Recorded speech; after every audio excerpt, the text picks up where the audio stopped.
Ayşe Kamil'e.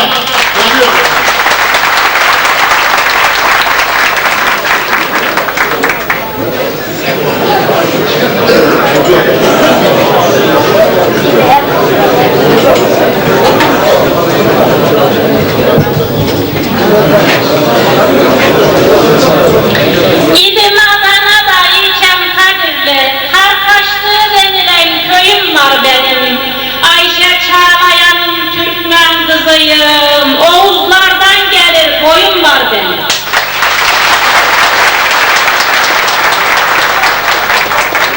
Muhabbetin yücesine, öz Türkçenin gecesine, aşıkların gecesine davetliler, hoş geldiniz.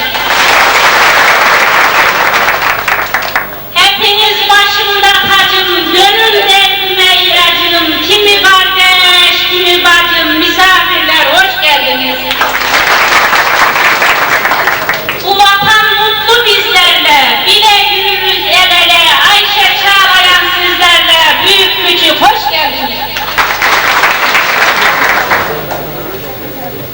Yıllar yılı aşk elinden, bana alıyor didem benim, asırlar çağlar atlasa, hiç geçer mi modam benim? Atatürk'ün izindeyim, kahramanlar gözündeyim, Akdeniz'in yüzündeyim, yavru Kıbrıs adam benim. Çağlayan'ın püryanıyım, vatanımın kurbanıyım, güzellerin hayranıyım, baracı olan dedem benim. Çağlayan'ın ummanları boyladım, bir cennet misali benim Türkiye.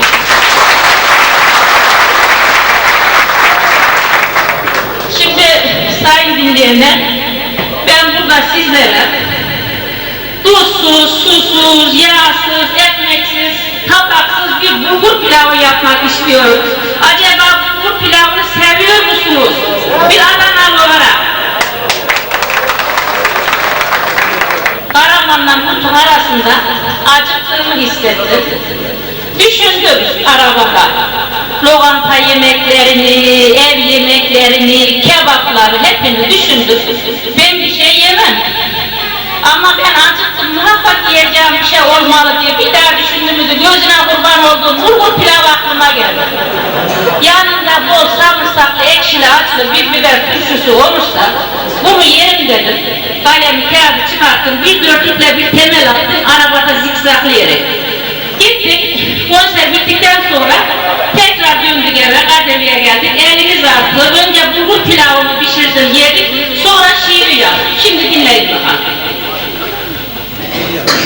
Besmele çekerek el uzatırım. Ah sen bir başkasın bulgur pilavı. Seni sevmeyene dil uzatırım. Ah sen bir başkasın bulgur pilavı. Helal olsun sana verdiğim emek. Beni mutlu ediyor adını demek. Lokantalarda var çeşitli yemek. Ah sen bir başkasın bulgur pilavı. Adem Hava ile cennetten geldin. Benimle ağladın, benimle güldün. Yokluk günlerimde bana dost oldun. Ah sen bir başkasın bulgur pilavı. Öyle saygılısın fakire karşı. Bütün yemeklerde geçen yarışı. Yanında salata, ekşili turşu. Ah sen bir başkasın bulgur pilavı. Köylülerin listesinde baş olur. Kısır olun, köyte olun, aş olun. Sulu yemeklere güzel eş olun. Ah sen bir başkasın bulgur pilavı. Ne işli köy duyar ve ne de kebap. Seni met eylemek vallahi sevap. İstediğin zaman verirsin cevap. Ah sen bir başkasın bulgur pilavı. Gönlüm duruşu olmuş hayranı. Seninle eyledim bunca seyranı. Yanında dönmüş yaylık hayranı. Ah sen bir başkasın bulgur pilavı. Şu hemşerim sevmiyor bulgur pilavını uyuyor. Uzak